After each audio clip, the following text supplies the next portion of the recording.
Good evening. My name's Tracy Upchurch, and I'm a professor here at Flagler College. I teach in our law program. We have a law minor and have had for many decades now. Judge Richard Poland, many of you may remember Judge Poland started the program, and my colleague Chris Moser is now the director, and both Professor Rachel Green and myself teach in that program. And so we are particularly delighted to have an expert, a person that lives and breathes the Supreme Court with us this evening. And so it's my honor to introduce John Fritze, our speaker. And I would say that when we first thought about this introduction, we had all sorts of jokes about how wonderful our weather is and how crummy his is. And none of those work. None of those work. John is the Supreme Court reporter, one of the credentialed organizations for the USA Today to the United States Supreme Court. He is from upstate New York, a graduate of the University of Albany, and received his master's in journalism from Columbia, which we all know is one of the finest journalism schools, if not the finest journalism school. He's worked a range of positions from the Baltimore City Hall to the White House, to Congress, and now the Supreme Court. He's covered state capitals. He's won any number of awards. We've had just the joy of having him here last evening and then today, the opportunity to listen, to ask questions. And one of the things that really struck me about John, and I just shared it with him, is he listens. And we don't do that very well. We're much more interested in talking, pontificating, and I think it really shows maybe the reporter in him that wants to hear the story, wants to hear from other folks, and to gain their perspective. And so it's been a delight having him here with us. This speaker series, the Forum on Government and Public Policy, and the fact that it's offered by the college to the community is one of the wonderful things about having a small college as a part of our town. And we're particularly thankful to Leonard Studios and to the Casa Monica, who are our principal sponsors for this evening. And so without further ado, John Fritze.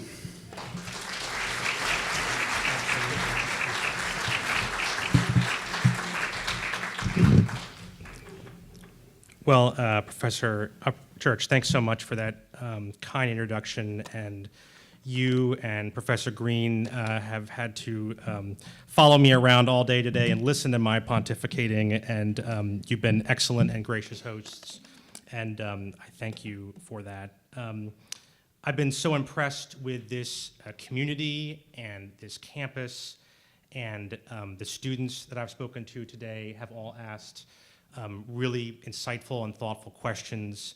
I have looked at the speakers who have come before me in the history of this program and the speakers who will be coming after me, and I'm really honored to be a part of it.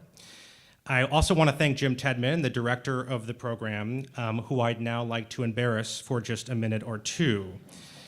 Jim was my first boss in Washington when I interned at Newsday. Not yet, back in 1998. Back then, college students who were trying to break into journalism were expected to have a pretty lengthy resume of internships before they got their first job. And I remember applying for the internship at Newsday, and you had to rank which desks you wanted to work on. So, like, for me, the first choice was news, because I saw myself as a cops reporter in New York, and that's what interested me. And I think my second choice was business. I had friends who were in finance, and third was features and so forth, until I got down to the last line. And for the last line, I put down sports. No offense to sports fans, I just don't follow sports, and I sure as hell didn't feel qualified to write about them. So a few months go by, and I get a phone call from the Newsday recruiter, and congratulations, I've got the internship.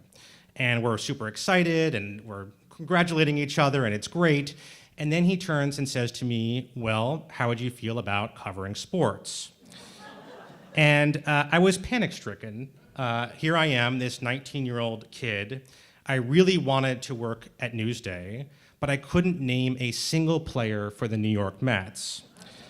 And, there was this long silence, and I was so nervous, and I finally blurted out, "Please don't make me do that." And there was another pause, and the guy comes back with, "Well, how about the Washington Bureau?" Now, to be clear, the Washington Bureau was not a choice when I filled out the form, but I wasn't going to quibble with the guy. I jumped at it. And I spent that summer of 1998 largely sitting in the federal courthouse in Washington, D.C., waiting for Monica Lewinsky to come in and give her grand jury deposition. And so, believe it or not, it was my disinterest in sports that launched a career as a Washington correspondent. Jim was a patient and kind boss to a kid who didn't know anything, and I've always been grateful to him for that, and also grateful to him for saving me from a summer of New York Mets games. I still can't name a single player on that team. So Jim and I reconnected this year at the annual Gridiron Dinner in Washington. This is a swanky white tie affair where the journalists write skits and songs in which we poke fun at the politicians that we cover. The skits are supposed to be funny, sometimes they are.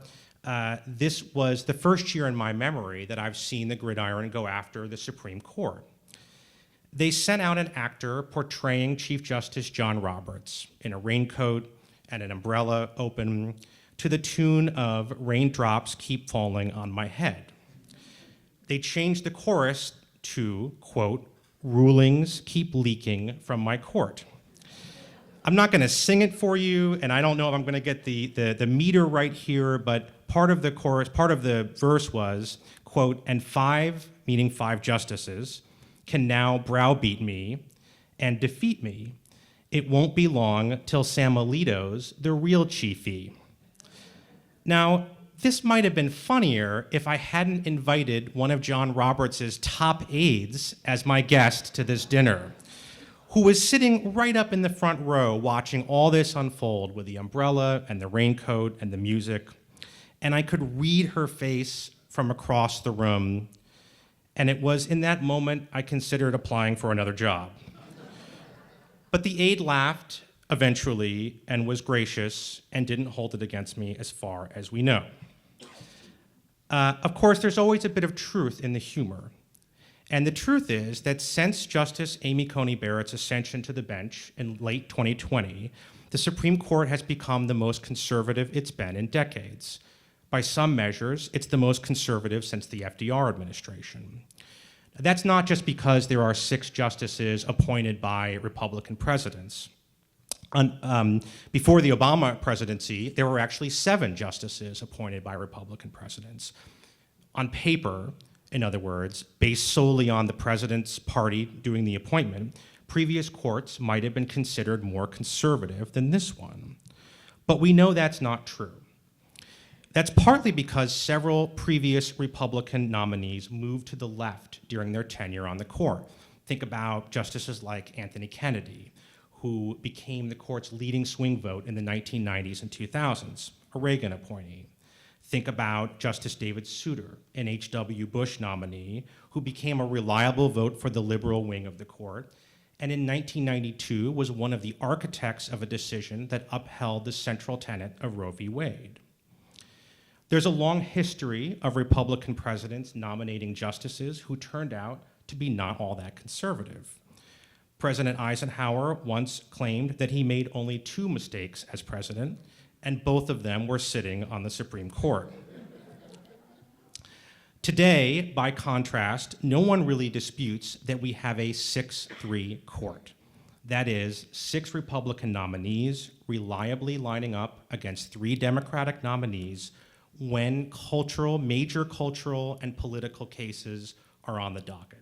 Issues like abortion, guns, religion.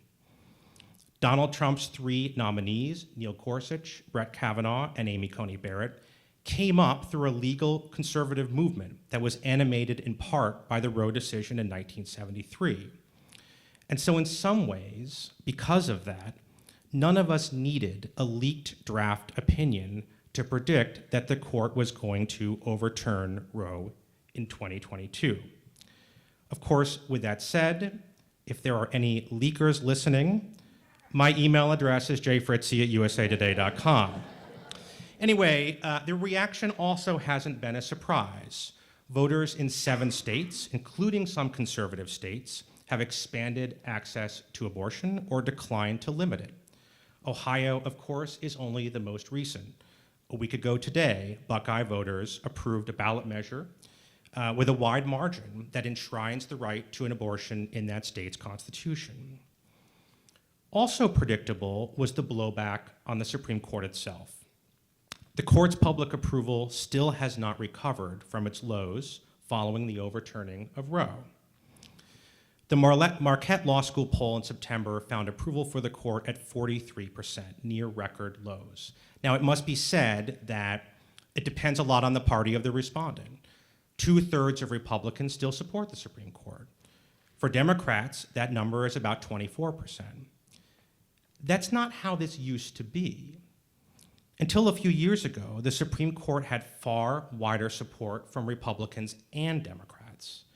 The sharp divide here, I think, adds fuel to the criticism that the court has become something of a political entity, not all that different from the House of Representatives. Unlike the House, the Supreme Court does not have the power of the purse. Unlike the presidency, the court doesn't have the power of the sword. The Supreme Court derives its power from the faith of the American people that even if they disagree with the decision, they can live with the reasoning.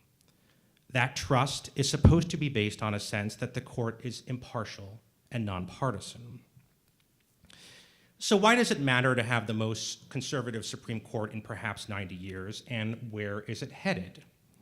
Often throughout history, when the court has faced this level of blowback, it has retrenched, slowed down, taken its foot off the gas.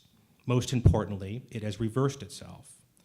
By 1937, Franklin Roosevelt had lost his fight to pack the Supreme Court, to add justices to the court, but many believe he won the broader war. Roosevelt was on the winning side of many subsequent New Deal challenges, including decisions that allowed minimum wage and Social Security to become a reality. So a thing I've been thinking a lot about this term is, now that we have these big blockbuster decisions, the overturning of Roe, the overturning of affirmative action, is this pendulum swinging the other way? Will the Supreme Court go big in this current term, bulldozing over other precedents so soon after Roe? Or will it seek more narrow decisions with more unanimity, of the kind that the court was more likely to hand down when it was more evenly split ideologically? I think the answer to this question could have enormous consequences. So for the next few minutes, I'd like to talk about why this term, the one we're in right now, it starts in October, it goes through June, could be critical to answering this question of how fast the conservative majority wants to move. The first piece of this is ethics, and by that I mean the Supreme Court's ethics. You have no doubt seen that the Supreme Court just yesterday announced that for the first time in its 234-year history, it would honor a code of conduct. Now, I want you to know that when I first sat down to write these remarks, I predicted that the court would do this. And I'm very disappointed in the timing. If they had done this tomorrow, I would have looked brilliant, but I don't control the court's timing, sadly. This new code of conduct doesn't really say all that much, and it's been met with immediate criticism, largely from the left. Of course, as you know, this announcement is a response to a series of stories that have appeared in ProPublica this year, detailing private jet travel and lavish vacations that Justice Thomas, and to a lesser extent Justice Alito, have accepted from wealthy GOP donors. As far as I can tell by reading the code, it really wouldn't stop that from happening in the future. Importantly, there's no enforcement mechanism. Conservatives were quiet yesterday in response to this news. Liberal critics of the court, on the other hand, were apoplectic. Here are some quotes that were in my inbox about an hour after the decision came down. Quote, toothless, solves nothing, worthless, failed attempt. I could go on. So that's the criticism, and it's understandable. This code leaves it up to the Supreme Court to police itself. But I do think there's a counter-argument, another argument to consider. The first thing is that the Supreme Court, by virtue of the fact that the justices are appointed for life, almost never respond to public pressure in this way. They're not running for re-election. There's little incentive for them to do anything other than ride out the storm. That's what they've done in the past. The fact that they made this announcement in response to public criticism is historic and significant. The message that's being sent, I think, is an acknowledgement that the Supreme Court has an ethics problem and that the court wants to be at least seen as doing something about it. All 9 justices signed on to this document, including Thomas. So perhaps this is only a symbolic victory for those who support court reform efforts, but symbolism in politics can be important. We now have a code, and we have an ongoing term where that code will be implemented for the first time. What does that look like? What happens next when the next drip, drip, drip of allegations drop? We may get answers to those questions this term. Now, it's not only ethics that will make this term so pivotal, it's also several cases, which will give the court an opportunity to scale back or at least clarify some of its big blockbuster decisions in recent years. That's a little unusual. Usually when we get these big blockbuster cases, it takes several years for the litigation to sort of work its way through the lower courts and make it back up. This year we've got 2 or 3 really big cases that are coming in direct response to decisions they just handed down. One of the biggest of those was argued last week, and I'd like to talk a little bit about it. Let me take you back to last June.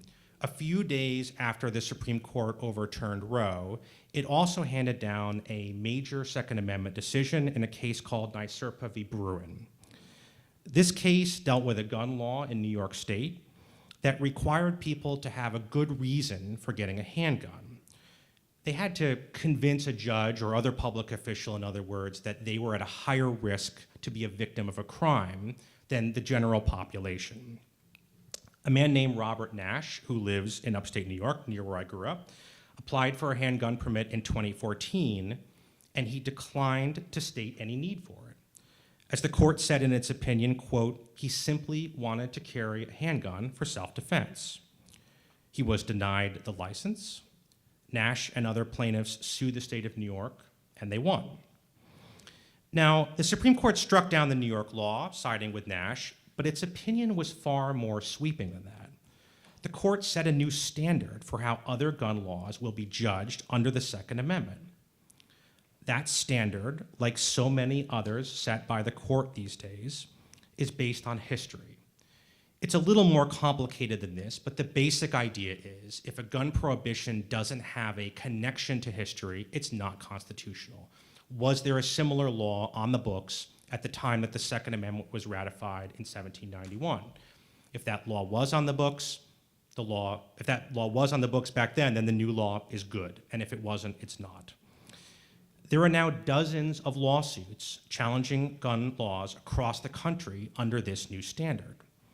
One of them, the one that's before the court this term, was filed by a guy in Texas named Zaki Rahimi. Now, Rahimi is like not the guy that the NRA wants as the face of its Second Amendment advocacy. This guy, pretty much everybody agrees, was not a responsible gun owner. He was involved in 5 shootings over the course of several years. He once fired his gun into the air at a fast food restaurant when his friend's credit card was declined. He got into an accident and fired at the other driver.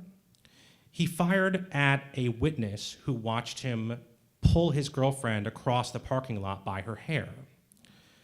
Rahimi was also the subject of a domestic violence restraining order, and he ultimately pled guilty to violating a federal law that says if you are the subject of a domestic violence restraining order, you can't have a gun.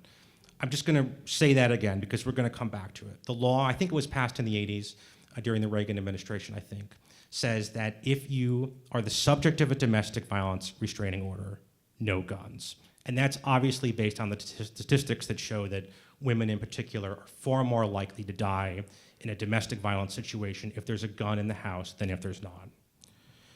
But Rahimi's lawyers realized something about this law. There is no historical antecedent. After all, back when the Second Amendment was ratified, there were no laws on domestic violence at all, let alone about guns. So how could this law that Rahimi was convicted under be consistent with the Second Amendment if the Supreme Court just last year said that in order for a gun prohibition to work, it has to be grounded in history? That's the issue in this current case. Based on the questions from the justices at argument, I think it was a week ago today, it seems pretty clear that Rahimi will lose, and this federal law that we're talking about will be upheld. But at the Supreme Court, a good deal of the significance is in how someone loses or wins. And how Rahimi loses could be incredibly important for all of these other lawsuits on guns that are pending in lower federal courts. The Supreme Court could go big. It could decide the Rahimi case in a way that makes it easier to challenge similar gun laws. It could say something like, you can take away someone's guns only if the state deems them to be dangerous. That's something we can all sort of agree on, right? Take guns away from people who are dangerous. But that standard would prompt litigation over a bunch of similar laws that's in this same statute at issue in the case of the domestic abusers. For instance, there's a federal law that bans people who were dishonorably discharged from the military from owning a gun. They probably aren't dangerous. They might be, but they may not be. There's a federal law that bans people who are convicted of nonviolent felonies. Those people obviously aren't violent, right? This is things like if you cheated on your taxes. Can the government come and take your guns under that circumstance? If the court wants to go big, it will answer some of those questions in this Rahimi case in June. If the court is looking for a more middle ground position, it will hand down something far more narrow. It will deal with Rahimi's case and not signal what it thinks about these other questions. That would suggest a court that I think, while still steering to the right, is not doing so at full speed. Now, one more case pending this term that I wanted to talk about briefly, and it starts on a 100-foot boat that is, as we speak, probably trawling off the Atlantic coast right now. Up in Cape May, New Jersey, there's a whole seafood industry centered around herring. Now, I don't think I've ever had herring. I don't think I've ever seen it on a menu. But I do know it's important because herring is the fish that's used to catch lobster. So a good portion of the herring that these guys in New Jersey catch gets shipped up to Maine and put in lobster pots. What these herring fishermen are doing, in other words, is an important part of getting food to our table. But there's been a history of overfishing the herring stock in the Atlantic. And so the Department of Commerce regulates the industry and with limits and other rules and so forth. One law enacted in the 1970s permits the government to place a federal observer on these boats. Now, the fishermen don't particularly love this requirement, but this is not what they're fighting. They're fighting what came next. In 2018, the Commerce Department approved a regulation that also required the captain or the owner of the boat to pay the observer's salary. The fishermen say that cost is about $700 a day. Nothing in the law explicitly authorizes the federal government to require that payment. So this gets at a legal debate that's been raging for years. How much power do federal agencies have to require something if Congress has not explicitly authorized it?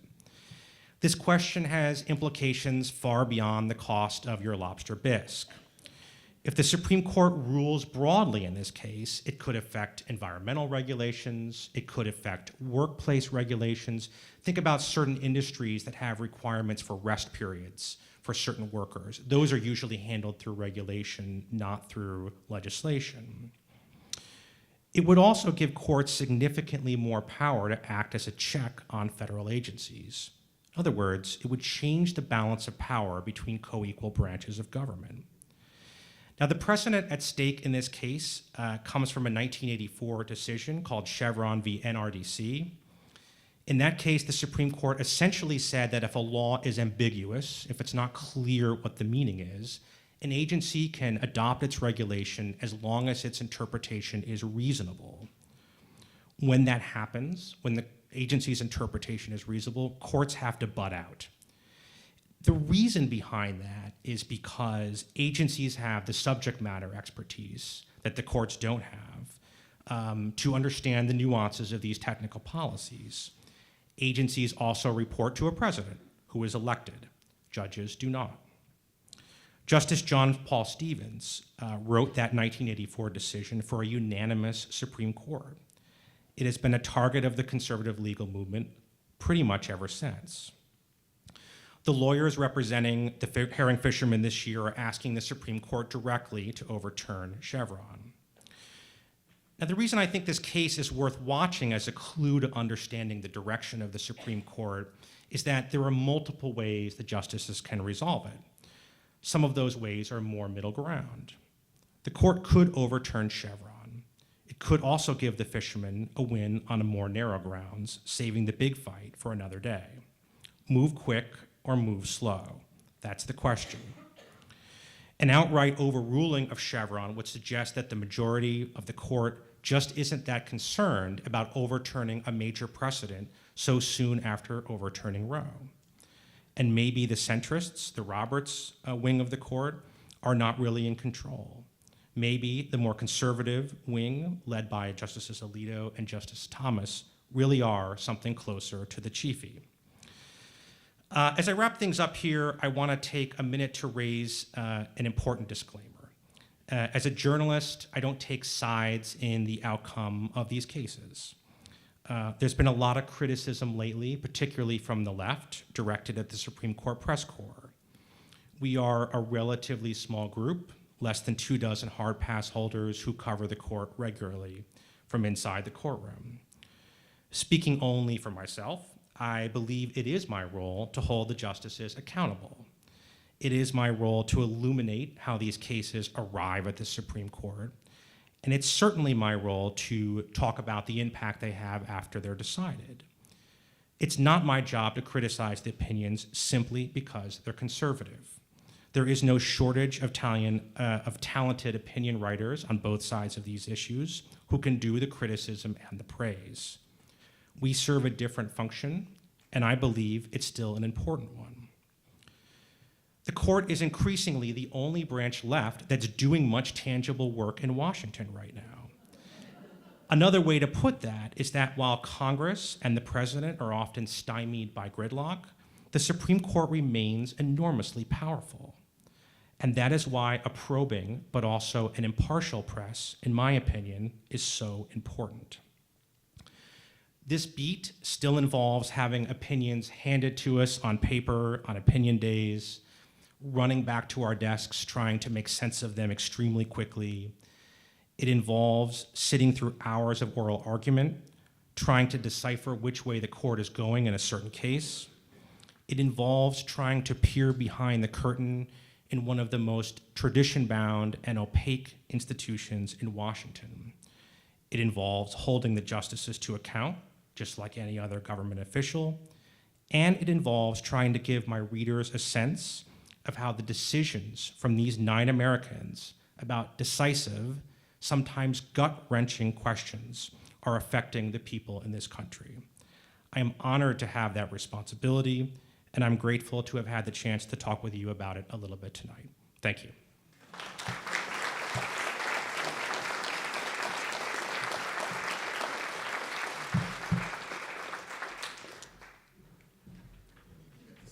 Oh, good. That's great.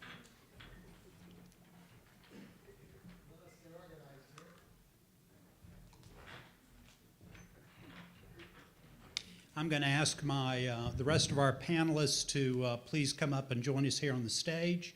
And while they're coming up, I was remiss in in not thanking and recognizing John Detman. He's been a incredible, yes, that's your brother, forgive me, Jim Detman.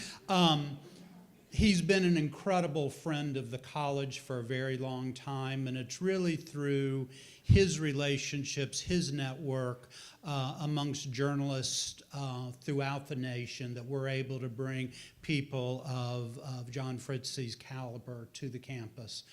But he and his wife, Heidi, are regular and frequent visitors to campus and do yeoman's work here in helping us, and so we're very grateful.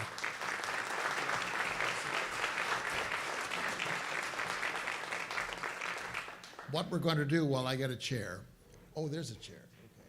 What we're going to do is ask the professors, Professor Upchurch, Professor Green, and their three students, they'll ask questions, 2 or 3 questions each. And in the meantime, if you would prepare your own questions, and we'll collect them and then pose them. John Fritze said he was through talking. Not so fast, John. So go ahead, Tracy, if you want to ask the first question. Okay. Yeah, no worries. Hi, my name is Olivia Davis. I am a senior, a political science major, a law minor, and the president of the Student Government Association.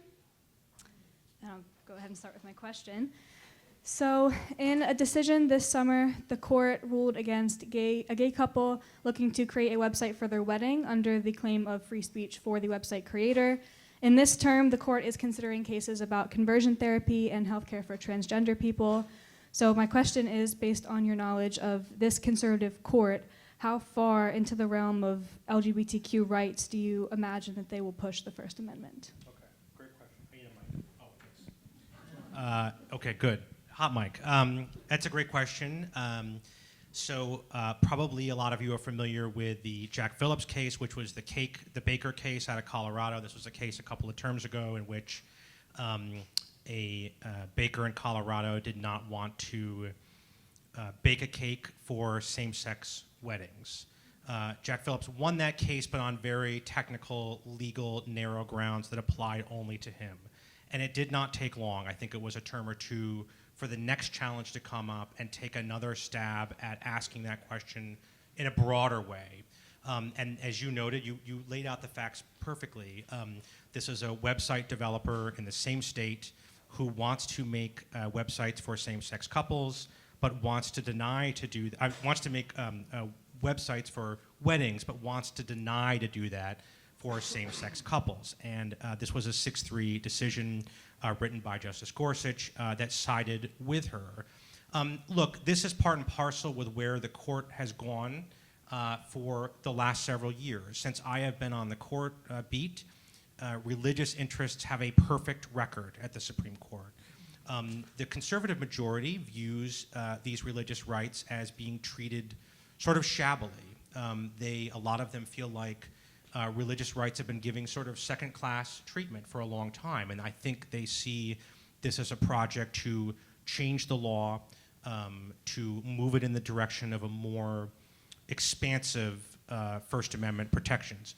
This case was actually a speech case, which you correctly noted. It was also very tied up in religion.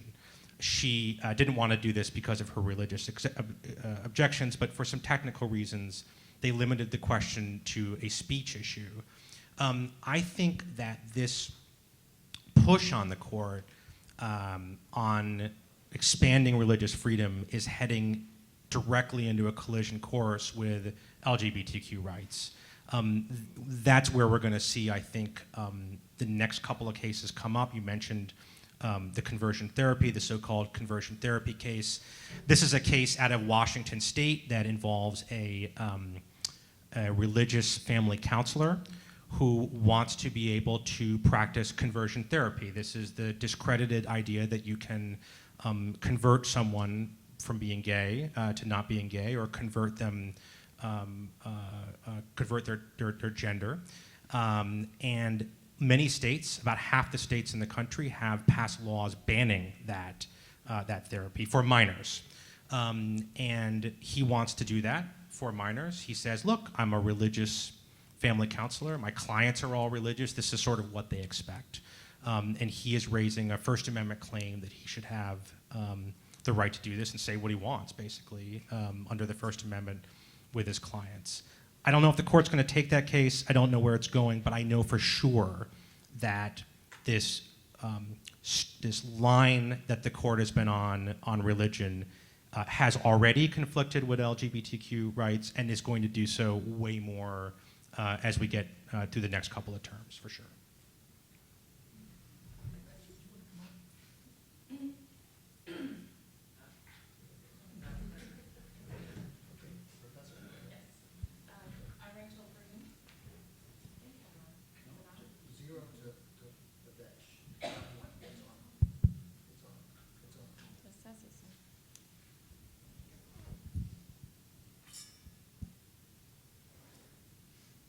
Is that on? That's fine. Okay, sorry about that.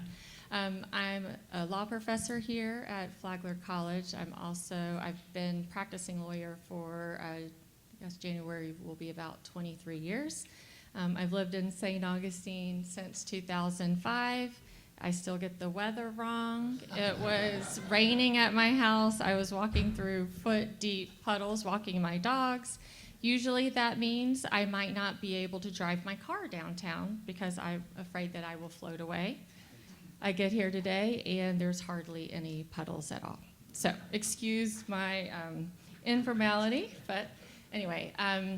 So you mentioned, Mr. Fritze, in your closing that how important it is at this time to have press that are impartial.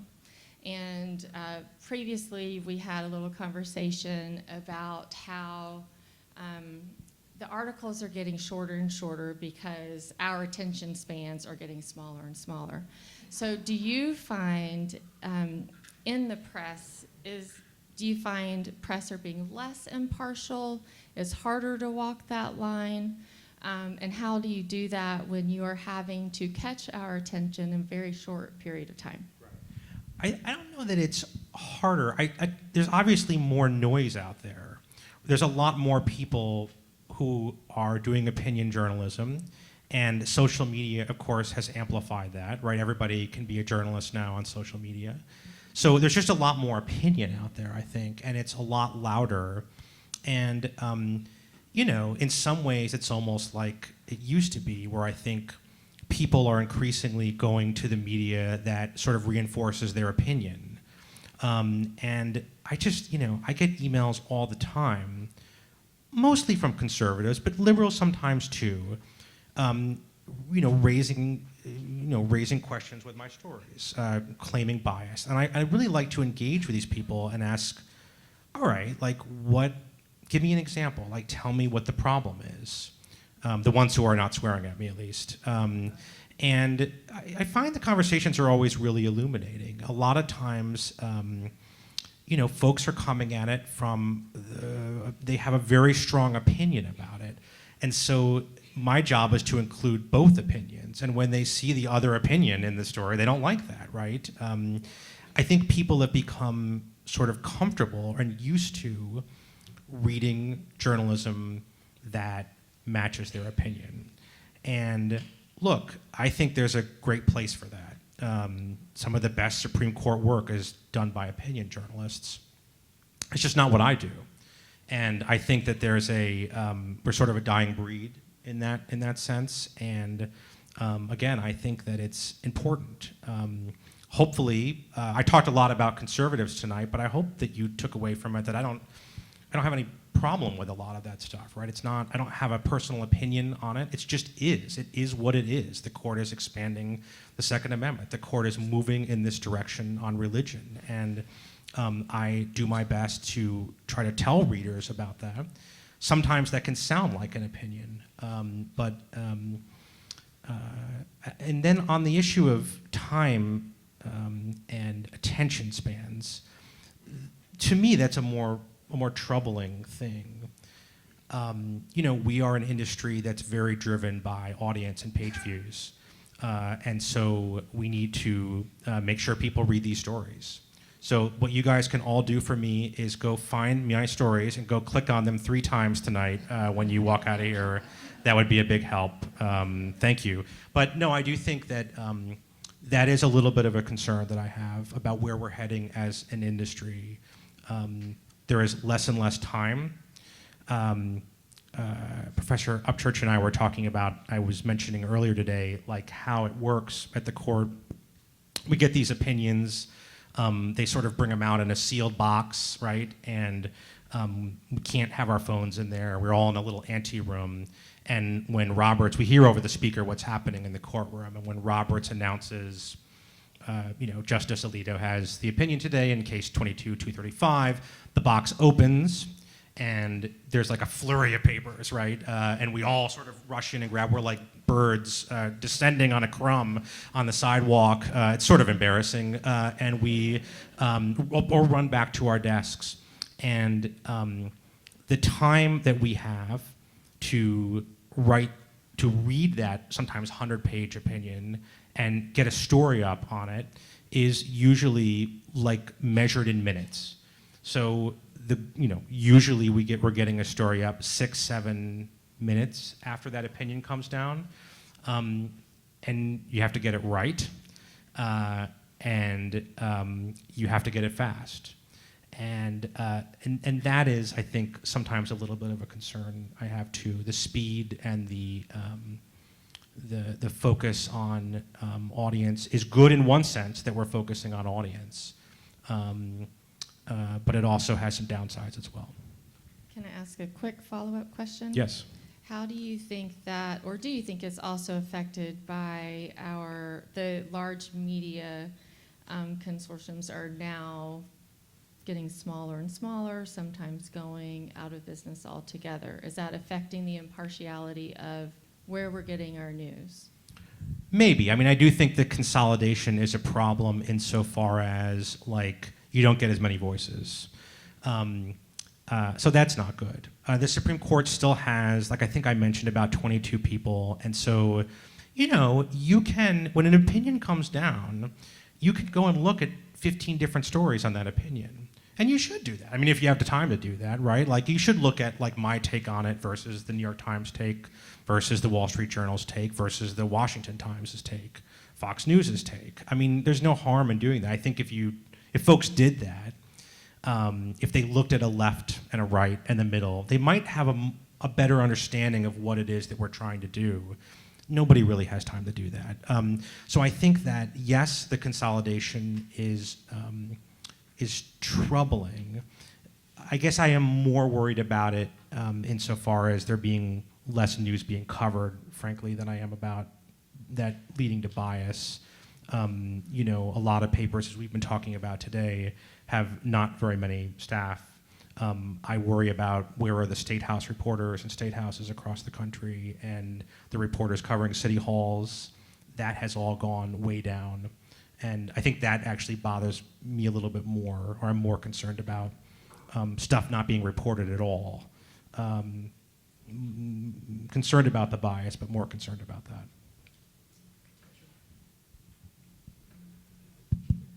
that. Good evening. My name is Asher Campbell Westbrook. I'm a student athlete here at Flagler College, so I do play sports. I hope it's all right that I'm up here with you. I'm so glad. You can tell me some stuff. But I'm born and raised in St. Augustine, Florida. I went to high school at Pedro Menendez right down the road, and I play lacrosse here now. I'm a strategic communications major with a minor in law.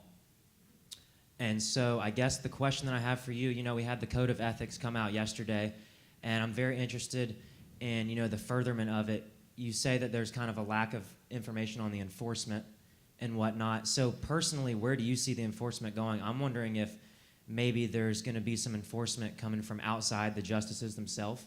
That's an idea, but where do you see that going with the enforcement?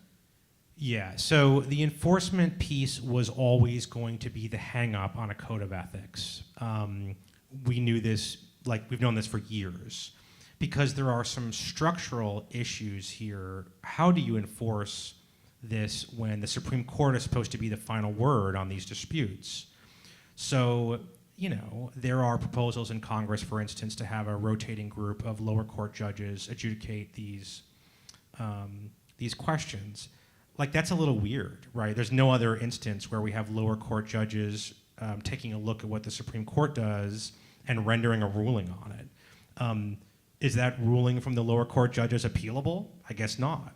Like everything else is appealable. Where does it get appealed? To the Supreme Court, right? So I do think, look, I think the criticism of the enforcement is fair. I also maybe am a little more of an optimist about the significance of the code. I don't think it will be enforced, basically. I don't think there is an enforcement. I don't think they're going to let an outside group do that.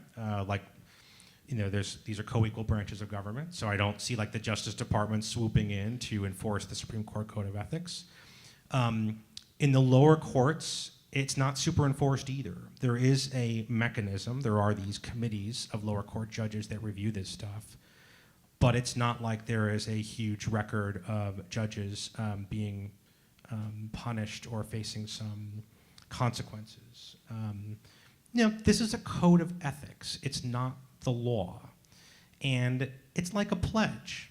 Part of me thinks that if you called it a pledge instead of a code of ethics, some of this criticism wouldn't be as strong. Again, it's a symbolic recognition that they have a problem. It's not the final answer, I don't think.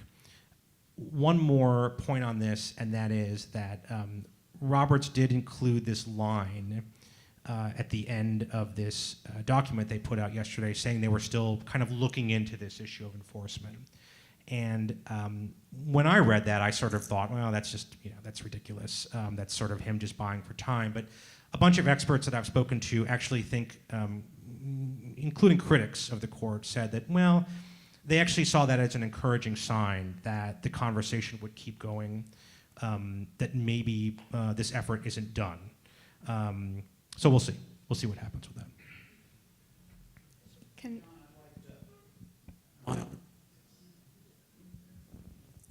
John, I'd like to try to combine two conversations that we've had over the last day or so. One is that historically we have an understanding that Chief Justice Earl Warren, who had been a politician, the governor of California, that Sandra Day O'Connor, who had also been in elected office as majority leader in the state Senate in Arizona, that they in some sense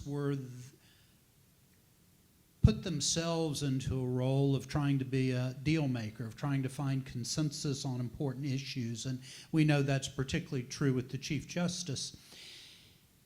And so part of my question is, do you see somebody on the current court that's that potentially fills that same role or a similar role? My second question is, when we were talking earlier today and you were talking about trying to read the tea leaves of how the court is going, that you pay most attention to Justice Coney Barrett, to the Chief Justice, and to Justice Kavanaugh. And so I'm really curious why those three, and maybe there's a way to answer both of those. It is sort of you're right. You're kind of hitting on a little bit of in some ways it's sort of a similar question. So, I said in the top that it is a 6-3 court, and I think that has been true to date, given some of these big decisions. Some people have posited the idea that it's a 3-3-3 court, that you have 3 liberal justices, and that's Kagan and Sotomayor and Jackson now, and 3.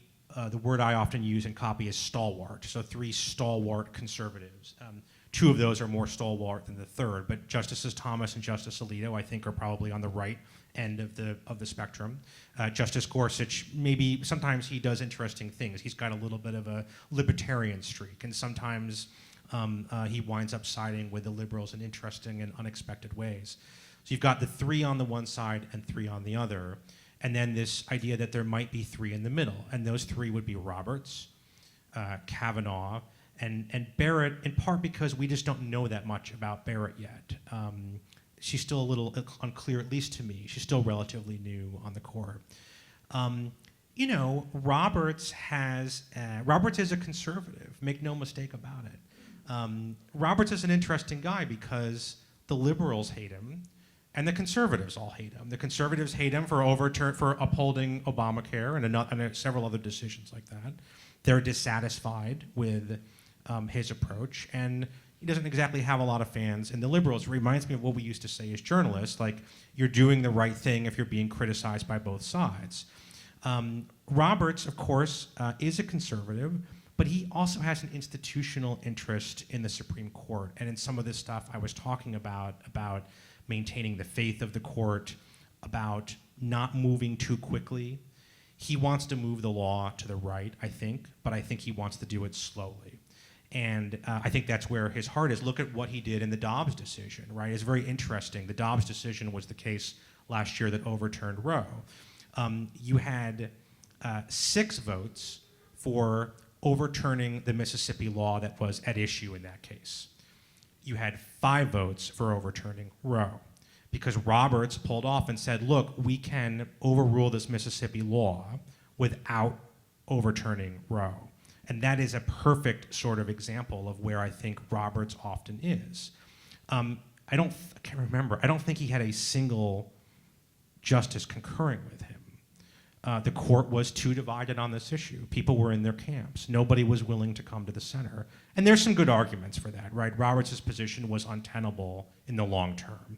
It would have just brought the issue back to the court in a year, and that's what the conservatives said. But I think Roberts is one who's sometimes looking for a middle ground, and that's why I watch closely what he says. Kavanaugh sometimes comes along with him, sometimes doesn't. On the left, I think I always watch Justice Kagan very closely, because I think, particularly when it was a 5-4 court before, she was one who often was seen as sometimes being able to broker a deal with the conservatives, something more limiting. I guess those are the 3 that I probably watch, 3 or 4 justices that I watch the most closely. Why don't we do another round of questions? And meanwhile, please be writing down your own questions, and we'll pick those up in the next few minutes as we go through round 2. Go ahead. I have a follow-up question about the last one. You mentioned that Barrett is kind of in the middle because she's so new. You're not really sure where she's going to go yet. But Justice Jackson is even newer, if I'm not mistaken. So I'm curious, what about either or both of them kind of makes you so sure about where Justice Jackson will go? And I'm not sure so about it. To be clear, like, I'm not 100% sure. Jackson, you're right, is even newer. And so, what I have seen of Jackson so far, and based on her, the way she handled decisions in the lower courts, although she didn't spend a ton of time at the D.C. Circuit, I think that she will be all indications are that she will be a reliable vote for the liberal wing. That doesn't mean that she will be, right? I mean, these guys can change. Jackson is obviously an independent person. They all are, and there's totally cases where I could see her going the other way. By the way, I should say that the justices completely reject and hate this categorization, right? Like, every time you talk to them, it's like one of the first things they say is that they don't like it. And they don't like it because they don't like to be pigeonholed into these positions. And Professor Upchurch, you and I were talking earlier today about it should be said that, and they will say, that the vast majority of opinions that they hand down are not decided 6-3. The vast majority of opinions are, a lot of them are 8-1s. They had, I think, more unanimous this last term than they've had in the last several terms, including on some interesting issues. So, like, the challenge is that we in the press focus on the 10 or 15 most significant cases, those, how we define significant. And that tends to be, in my definition, the cases that affect the most people, or that the most people are interested in. Those happen to be the controversial ones. And so I just want to raise the disclaimer that the justices don't like to view it this way, They get upset when we describe it this way, and I understand why they do. I do think Jackson is very new and unclear. The reason why I sometimes go to Barrett is that there have been a few instances where she has sided with the liberals on the emergency docket, on the shadow docket. I think that's interesting to watch, and that's the only reason why I sort of put her in a different camp. We'll see what both of them do. I think it's way too soon to know, to sort of define either one of them just yet. It's a good point.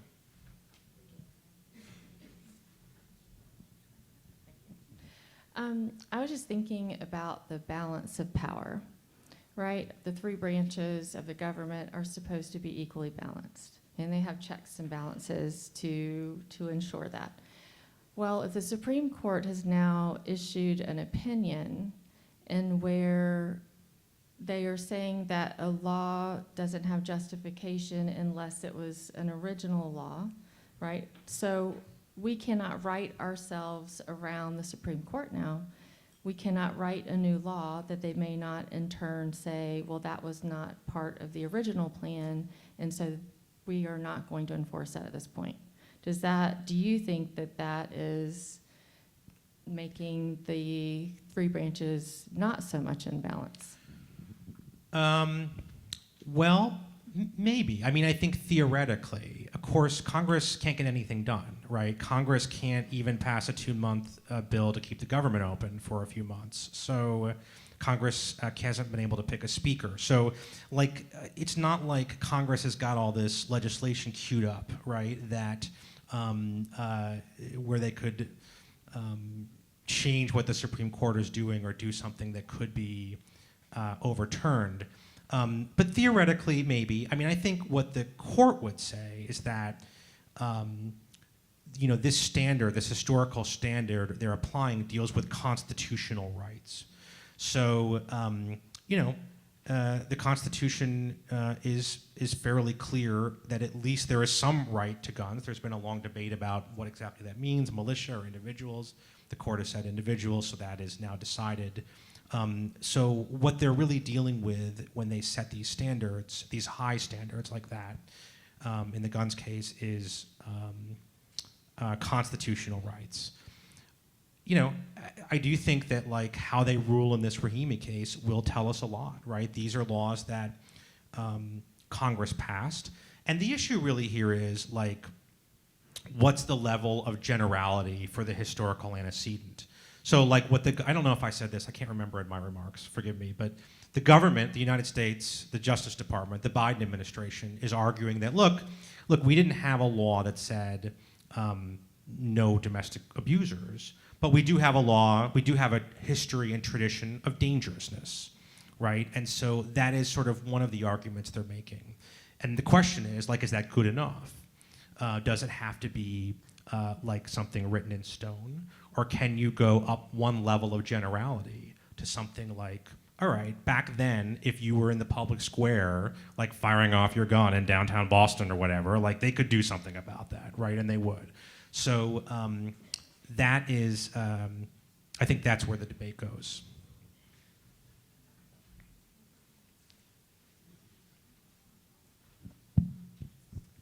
So this question I've got has been sitting heavy on my heart, and things can get chippy, but you're the closest guy that I've been to that may know the answer.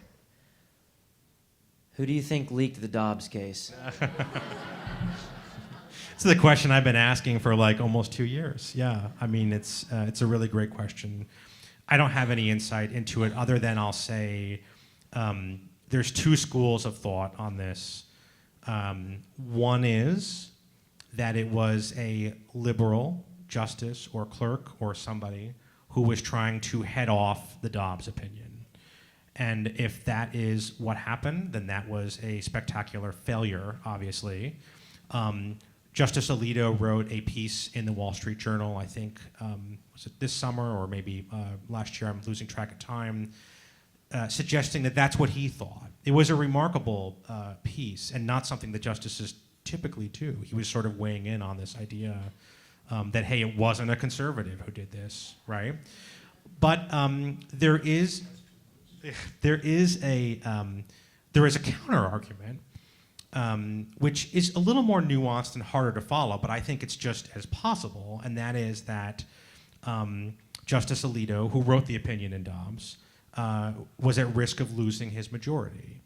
And the leak was an idea to sort of put pressure on the wavering votes to stick with him, because the justices would never want to be seen as changing a vote because of public pressure. And so, look, I don't know which one it was, right?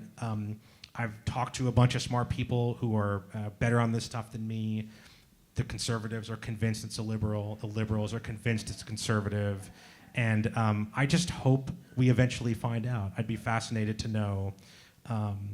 And Josh Gerstein, who is the reporter at Politico who broke that story, I was watching an interview, went back and watched something he did shortly after that story broke, where he said something like, usually with history we do find out who it was. We found out who Deep Throat was, right? We find out who these sources are.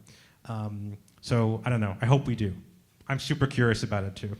Two more parts of that. Yeah. You answered this earlier in the day. Talk about could one of the clerks have done it? Right. And also talk about USA Today's plan of the comparison.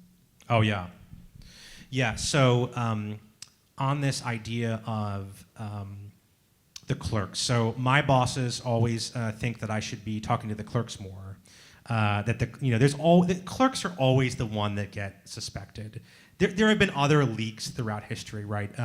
Bob Woodward wrote this phenomenal book. If you haven't read it, you should all read it. It's called The Brethren. I think, when did The Brethren come out? Like in the 80s, I think. It's a fantastic inside look at the way the Supreme Court works. All those justices, I think, are gone now, but it's one of the most gripping reads on the Supreme Court, and it was full of scoops. I mean, it was full of inside information about the petty back and forth between the justices and who was angry and what happened.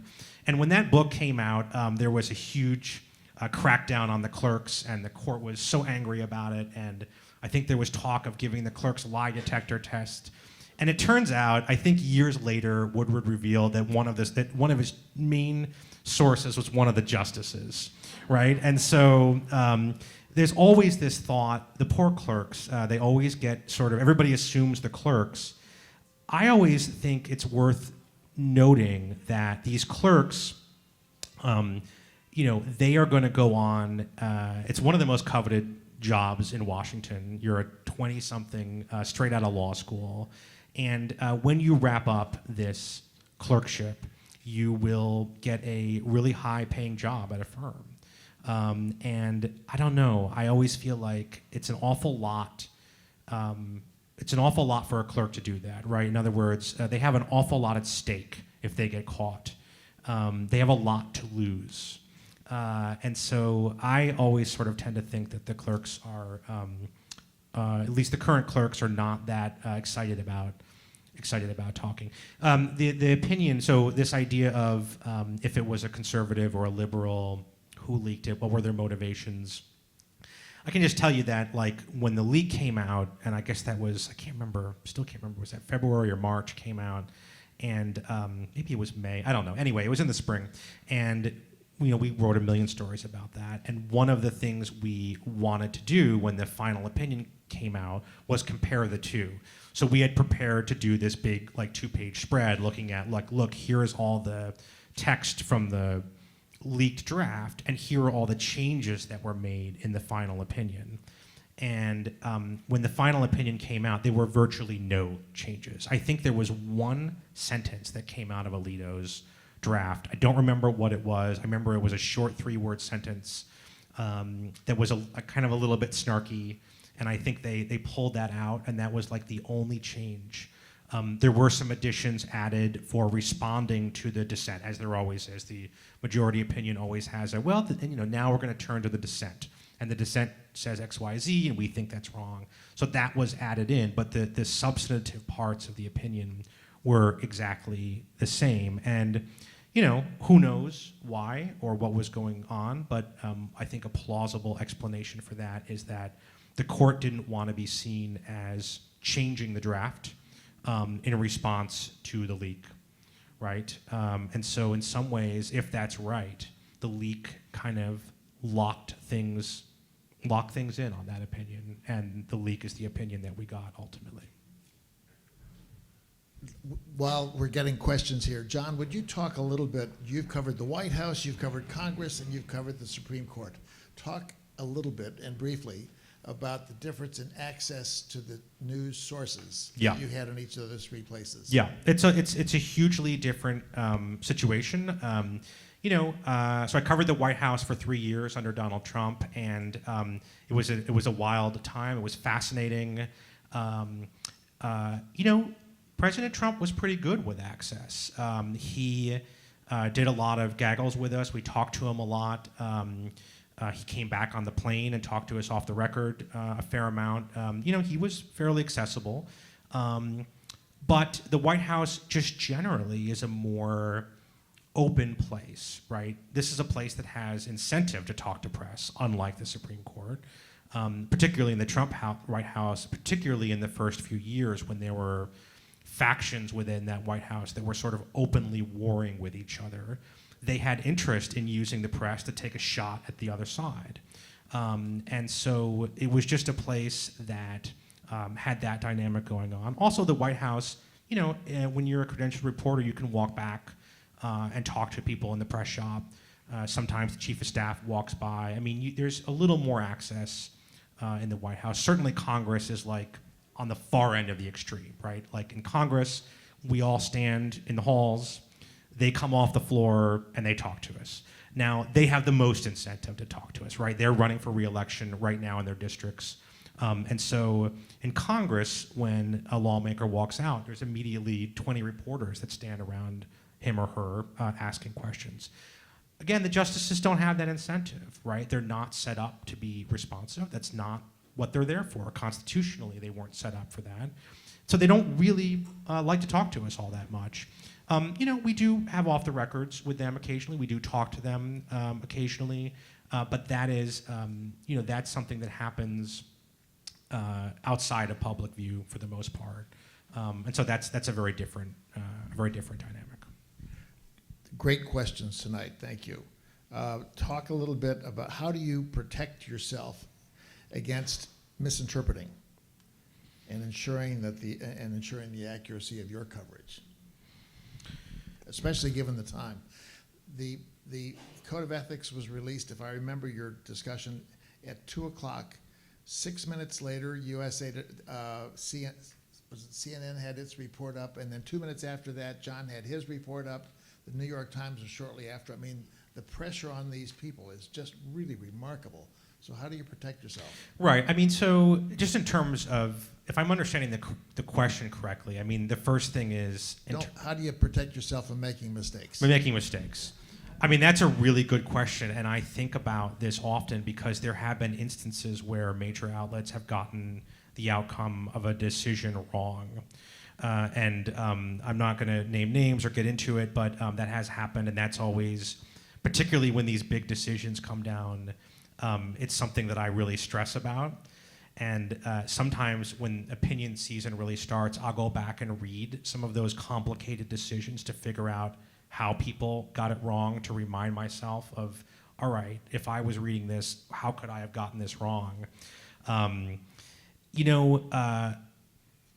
We do move quickly. On this beat, we do a lot of pre-writing.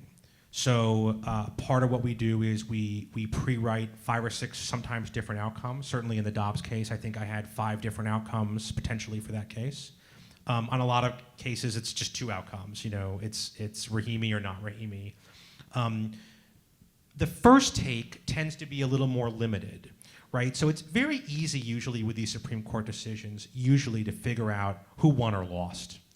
That is pretty clear. And so the first take of my Rahimi story, I guarantee you, will say Rahimi won, Rahimi lost, right? And then what we do is we'll go back and figure out that how he won or lost. That takes a little more time. The timing is bad and it's hard. The good thing, the difference between when you were running the Newsday Bureau and you had a print deadline and us, is that we can update the story as often as we want. And we're encouraged to. It's good for the Google algorithm. So we will update that story sometimes every 3 or 4 minutes. I'll pop a new quote in. I'll read something in the opinion and think, oh, that adds a layer of context that I don't have in this first draft, so we'll add that in. We change the headlines. We do all sorts of things. It's got to be accurate, but it doesn't have to tell the whole story on the first take. That's an impossible task given the timeline. The subject is the inner workings of the court. Which is more important, freedom of the press or the sanctity of the court?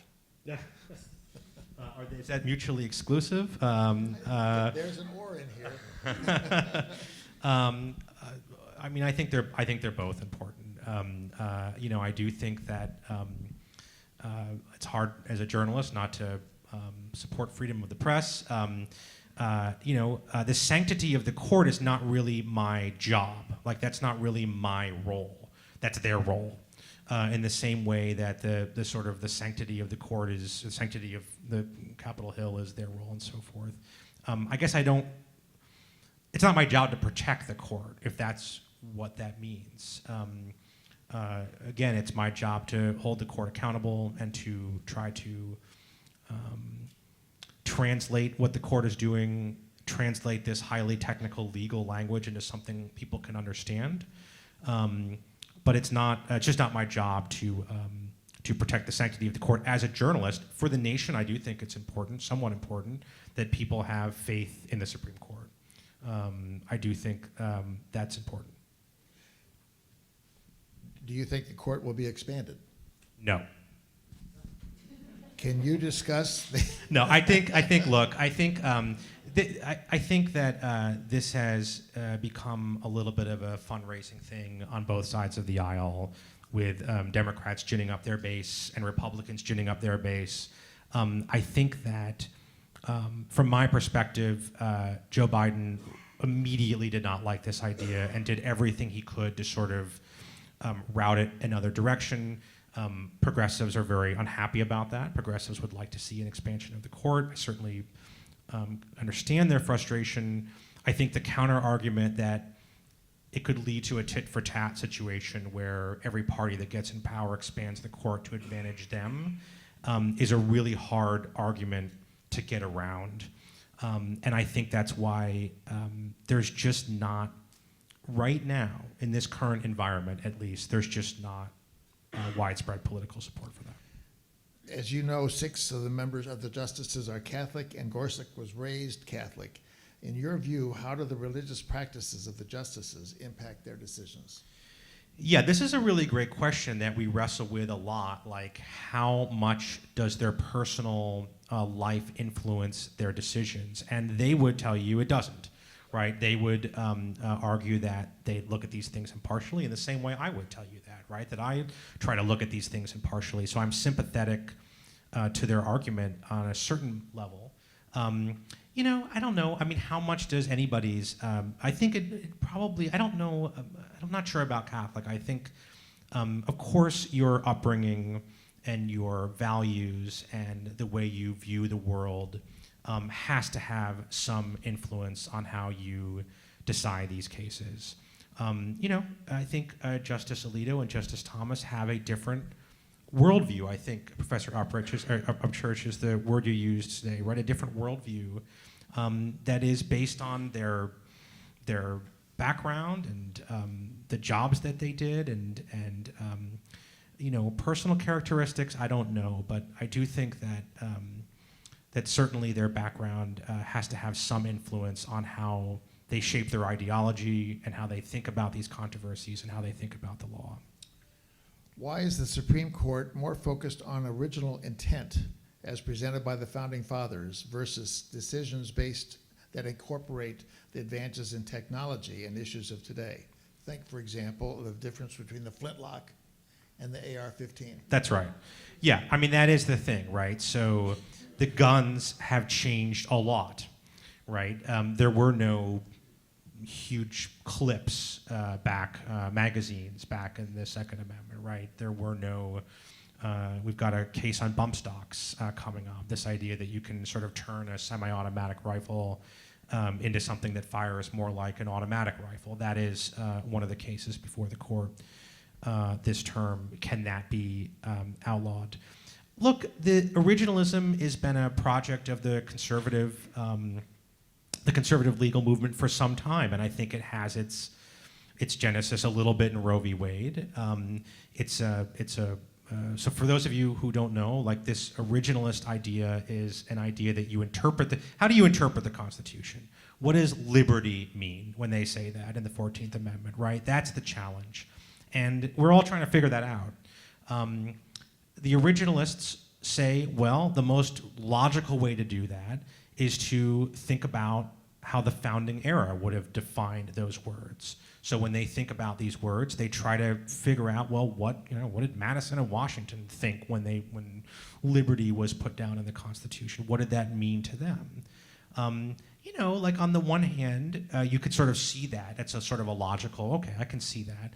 I think the challenge is that I don't know how much agreement there was in the founding era. This is a thing I've often wrestled with and asked conservative judges a lot, is like, how do you account for the fact that this country has always been divided on some of these big issues?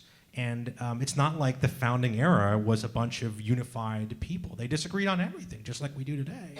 So whose definition are you drawing from? Not to mention the fact that in the founding era, there were an awful lot of people that didn't have a voice in that conversation, namely women and people of color. And so what do you do? How do you account for that?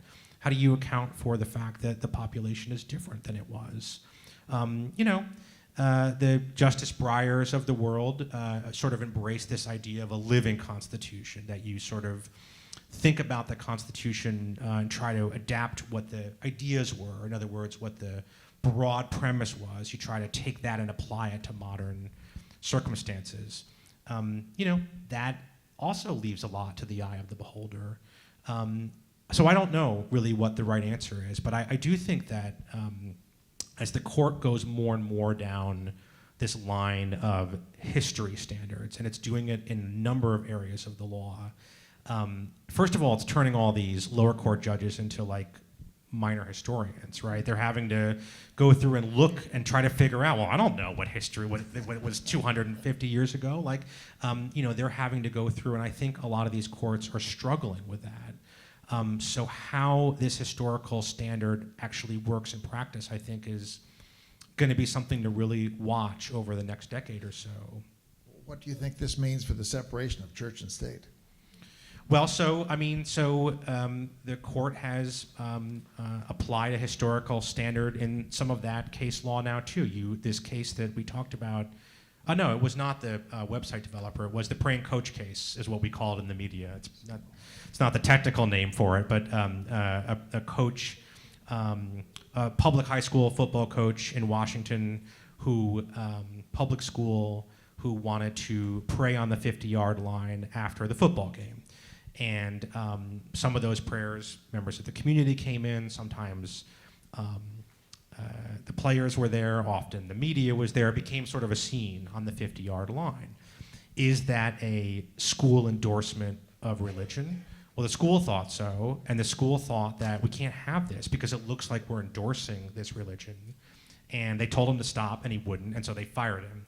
And that case wound up at the court and got decided last term, and decided for Coach Kennedy. And one of the things they did was they looked at a historical standard on some of these private moments, is what I think Gorsuch described it as, and sort of based on that drew a conclusion that it was fine. That it was not, there was no sense that the school was endorsing it. This was Coach Kennedy doing something on his own. And that was pretty clear, and it wasn't like the school was sitting there with a sign or with the principal holding his hand, right? He just decided he wanted to do that, and that was his own action. It's a good question, because I think religion was more of a factor in our lives in the founding era, and but if that's the way it's headed, that would be consistent with the way the court has been deciding these cases, by which I mean siding with the religious interests. But John, let me pull you back for just a moment. When Justice Thomas was, I think, feeling like a a prophet in the wilderness, and he would try to implement his originalist thinking. For a long time, it was merely consulting dictionaries from the 1780s to try to interpret these different terms. But the very tortured historical interpretation, both in the Heller and the Bruin case,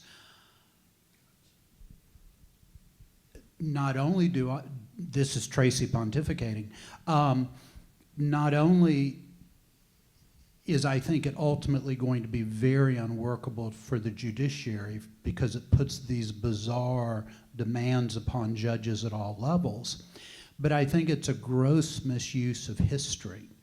We have this false idea that there is one true interpretation of history, and that's simply not the case. Historians are required to speculate.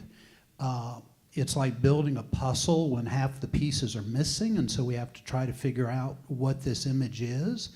And so I think it's a distortion of the historical process, as well as creating, I think, a very unworkable legal standard. I do think it is somewhat analogous to interpreting Holy Scripture, because there are literalists and there are others that see Scripture in a different light. But that's kind of the debate that, or the analogy in my mind. And so I think this is a fascinating issue. I think for it's lots of fascinating reasons. too. I mean, I'm careful. I'm not going to come down on one side or the other on originalism. That would be, I think, outside of my lane.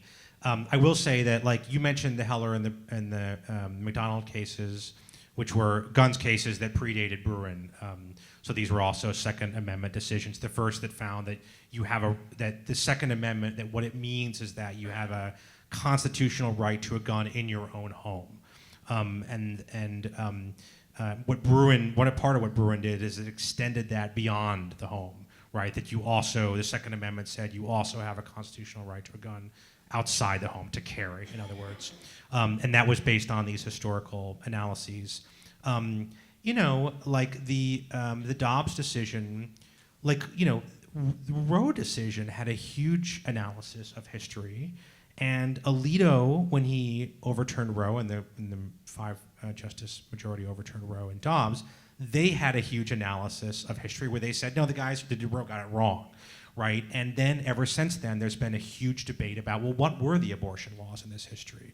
Well, both sides point to something, right? Alito points to the fact that there appeared to be a growing number of state abortion laws at the time that the 14th Amendment was ratified, that more and more states were passing abortion laws. The other side says, yeah, but nobody was ever prosecuted under those laws, right? Because the way that historically we did it, there weren't really laws about this. This was something that nobody really talked about, and that there's very little evidence of any prosecution under these laws that were coming up. So who's right in that debate? I think who's right in that debate depends a little bit on how you feel about abortion. And I think that's what you're getting to, Professor Upchurch. It's, history is not always clear.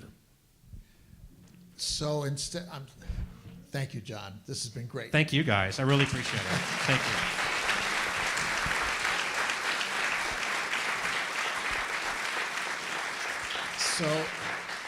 So rather than dwell anymore on history, let's celebrate a birthday.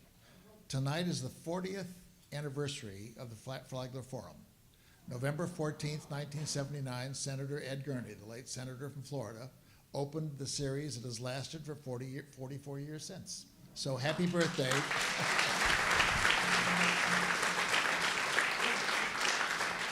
And I want to thank our professors and our students who were just terrific again tonight. And thank you all for coming. It's been a very rich day for all of us. We're grateful for your presence tonight. Thank you so much. And thank you especially the Teacher of the Year, John Fritze, who did just